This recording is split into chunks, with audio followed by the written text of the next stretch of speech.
One of the key defining aspects of Back 4 Blood is the deck building system, which has players forming a deck of 15 character defining and game-changing cards that they take with them into any given level. These cards can often mean the difference between life and death for your squad, so we thought it would be a good idea to get some tips from the team at Turtle Rock themselves when it comes to deck building in Back 4 Blood.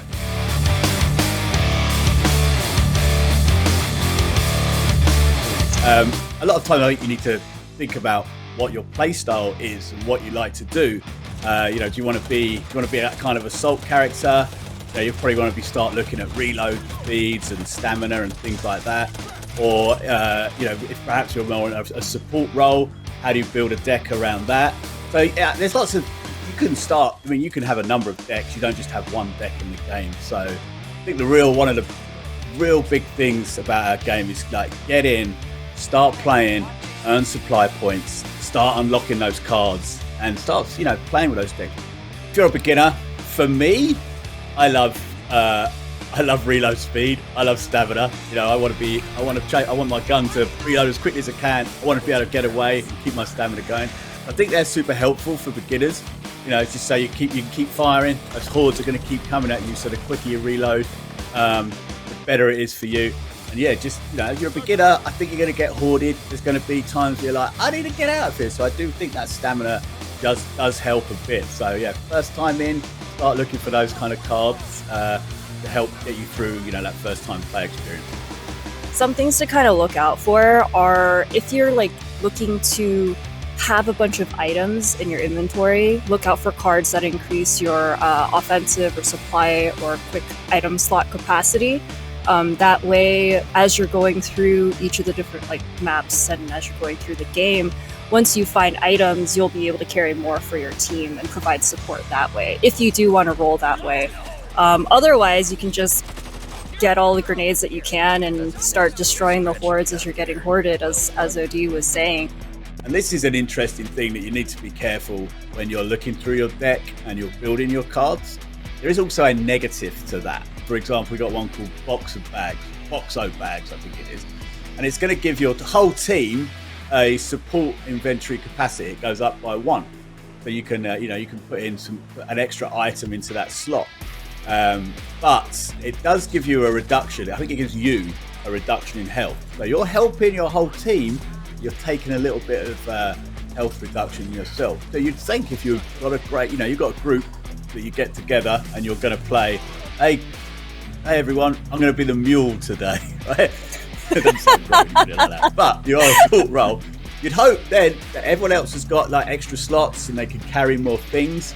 That those they're going to help you through the game. You're there to support. You're going to have the assault in there, maybe a medic build. It depends. So yeah, have a look. But it's very important. Like I said, there are negative sides to some of these cards. So read those descriptions carefully. Build a deck. See if you like it. Maybe not. Swap them out. There's so much to choose from. There are cards that have the ability to, if you get in-capped, your team actually gets a bonus to health and unlimited ammo for a certain period of time. So those are kind of cards to also look out for. As Matt was saying, it's important to read your cards. So do spend some time going through the deck builder and just kind of looking through what's available for you. There's also cards in there that once at a certain distance, if you kill a Ridden, they actually get temporary HP. There's an interesting one there when you got the card that gives you or gives your team health when you're in cap. I don't know about you, Rose, but when someone's in cap and I'm getting health, I don't get them up perhaps as quickly as I should sometimes. Well, I think that might just be give me that health. I'm like, well, yeah, okay, that might be me. I'm mean. There's a lot to work with and a lot to play around with. I definitely do have a lot of fun with a particular card that's basically it targets a mutation. You target a mutation, you get increased damage to them. So it's basically if you want to play the shot caller, I think we also call it a squad leader. You can go in and you can call out the mutations and do bonus damage to them. So those are really, really helpful and will help you determine what kind of playstyle you want to go. There's one called it's called Adrenaline Field.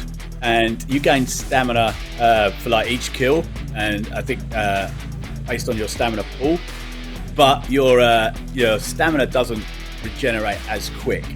Now, if you're like me and tend to get hoarded quite a bit, and you're right in the thick of it, and you're just like shooting zombies, you're keeping that stamina going. I don't mind that my stamina regens a little bit slower, because I'm like, and it kind of encourages me to sort of really be at the forefront and like, I'm going to shoot, kill, right? And then I'm getting my stamina back like that, so I can keep it kind of high as long as I'm killing. Now and again, it means that I might want to attract a horde just so I can keep my stamina up. But don't tell my teammates that one. But yeah, I quite like that one. There's another card called Rousing Speech, which actually disables your offensive inventory slot, but then you get a bonus to, I believe it's revive speed. So that is actually really good to use whenever you are trying to play that medic build. Because more oftentimes than not, if you're trying to focus on keeping your team up and making sure that people aren't falling, below a certain percentage of health, then, you don't really need that offensive slot. You can just start increasing the amount of support items in your inventory at that point. So the organization of your cards will also kind of matter too. So like if you're going into your deck building, you can actually drag and drop these cards around.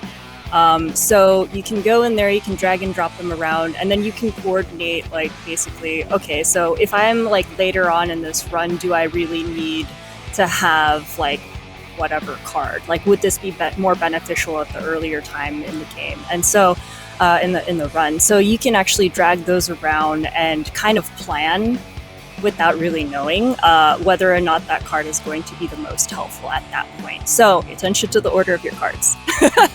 Thanks again to Rose and Matt for lending their expertise and knowledge for this video. And if you still want more Back 4 Blood, make sure to stay tuned, because all throughout the month of August, we'll have new videos each week as part of our IGN First. And as always, for everything else, keep it here on IGN.